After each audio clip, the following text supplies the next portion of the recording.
Rapid preparation में स्वागत है। आज हम लोग इंग्लिश वर्ड्स को तेजी से सीखने का एक ऐसा सीक्रेट जानने वाले हैं जो आपकी वोकैबुलरी को, सही बता रहा हूँ, हमेशा के लिए बदल के रख देगा।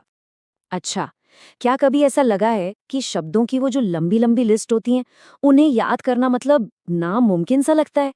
अगर ऐसा लगता है तो चिंता की कोई बात नहीं, ये हम में से ज्यादातर लोगों की कहानी है। तो इसका सीक्रेट क्या है? देखिए, असली राज रटना ही नहीं है, बल्कि शब्दों की जड़ों को, उनके ओरिजिन को समझना है। एक बार आपने शब्द की जड़ पकड़ ली, तो फिर एक नहीं बल्कि दर्जनों शब्द एक साथ चुटकियों में सीखे जा सकते हैं। ठीक है, तो चलिए अब इस तरीके को थोड़ा और गहराई से समझते हैं। इस मेथड को कहते हैं एटिमोलॉजी, और यही वो तरीका है जो सीखने की रफ्तार को कई गुना बढ़ा सकता है। तो ये इटिमोलॉजी है क्या? सिंपल भाषा में शब्दों की पैदाइश की पढ़ाई। और मजे की बात देखिए, ये शब्द खुद ही अपना मतलब बताता है।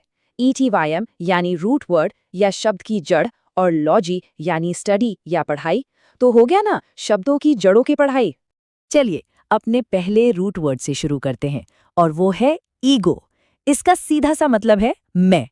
अब देखते हैं कि ये एक छोटा सा शब्द कैसे अलग अलग तरह के लोगों की पर्सनैलिटीज को दिखाता है। तो हमारा रूट वर्ड है ईगो, जिसका मतलब है मैं या सेल्फ। ये किसी भी इंसान के सेल्फ एस्टीम या कह सकते हैं उसके आत्म महत्व की भावना को दिखाता है। अब इससे जुड़े जितने भी शब्द होंगे ना, वो सब मैं के आसपास ही घूमेंगे। अब ये बहुत दिलचस्प है। ईगोइस्ट और ईगोटिस्ट सुनने में एक जैसे लगते हैं, पर इनमें फर्क है। ईगोइस्ट वो इंसान है जो हमेशा सोचता है मेरा क्या फायदा, मतलब what's in it for me. लेकिन ईगोटिस्ट वो इस बारे में बहुत बातें करता है, अपनी तारीफों के पुल बांधता है। इसे याद रखने की एक छोटी सी ट्रिक है। ईगोटिस्ट में टी आता है, टी फॉर टॉक, मतलब बातें करने वाला। और फिर एक स्टेप और आगे बढ़े तो आता है ईगो सेंट्रिक।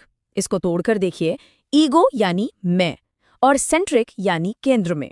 मतलब वो इंसान जो खुद को ही पूरी दुनिया का सेंटर समझता है। उसे लगता है कि सब कुछ उसी के बारे में है। और इस चीज की सबसे एक्सट्रीम फॉर्म है ईगो मेनियक।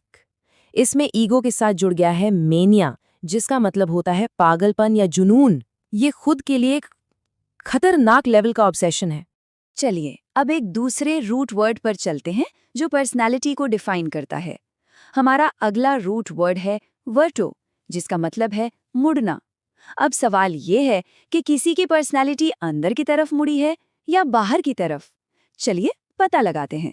हाँ, तो जैसा कि बताया, वर्टो का मतलब है टू टर्न या मुड़ना। बस ये एक शब्द याद रखिए और देखिए कैसे तीन अलग अलग तरह की पर्सनैलिटीज एकदम साफ हो जाती हैं। तो जब ये मुड़ना अंदर की तरफ यानी इंट्रो हो, तो वो व्यक्ति कहलाता है इंट्रोवर्ट। ये वो लोग होते हैं जो थोड़े शर्मीले होते हैं, अपनी ही दुनिया में रहते हैं।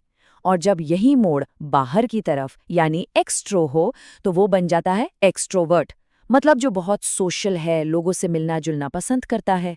लेकिन क्या हो अगर किसी में दोनों के गुण हो? उसे कहते हैं एम्बीवर्ट। यहाँ रूट वर्ड है एम्बी, जिसका मतलब है दोनों।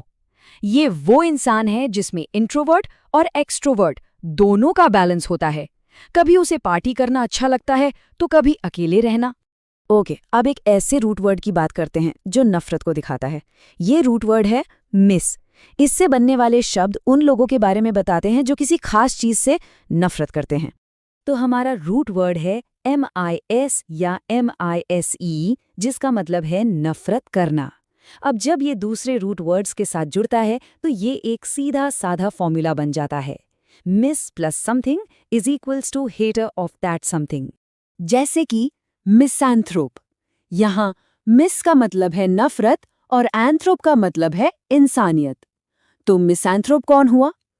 वो जिससे पूरे की पूरी मानव जाति से ही नफरत हो। बिल्कुल इसी तरह मिसोजिनिस्ट। यहाँ गायनी का मतलब है महिला। तो मिसोजिनिस्ट वो हुआ जो महिलाओं से नफरत करता है। देखा, मिस प्लस गायनी कितना आसान है। और एक और देखते हैं, मिसोगमिस्ट। यहाँ गैमोज का मतलब है शादी। तो ये वो इंसान हुआ जिसे शादी के इंस्टीट्यूशन से ही नफरत है, जो शादी के खिलाफ है।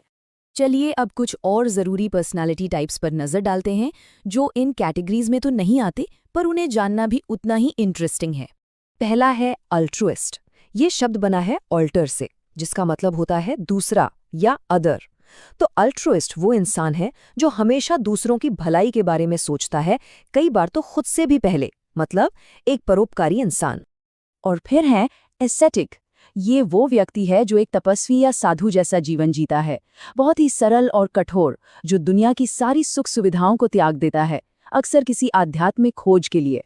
तो देखा आपने, ये सब कितना आसान था। अब समय है एक वोकैबुलरी पावर अप का। चलिए देखते हैं कि अब हम कितनी तेजी से इन सभी शब्दों को पहचान सकते हैं। तैयार है? चलिए एक रैपिड रिकैप करते हैं। ईगोइस्ट, ईगोटिस्ट, ईगोसेंट्रिक, फिर इंट्रोवर्ट, एक्सट्रोवर्ट, एम्बीवर्ट, और मिसैंथ्रोप, मिसोजिनिस्ट, मिसोगैमिस्ट, और आखिर में अल्ट्रुइस्ट और एस्थेटिक। सोचिए, बस कुछ ही मिनटों में हमने 11 नए और पावरफुल शब्द सीख लिए, वो भी बिना रट्टा मारे। तो अब जब आप इन शब्दों की जड़ों को जान गए हैं, तो एक सवाल है, अब जब आप अपने आसपास के लोगों को देखेंगे, तो क्या उनके व्यक्तित्व को एक नई नज़र से देख पाएंगे? जरा सोचिएगा।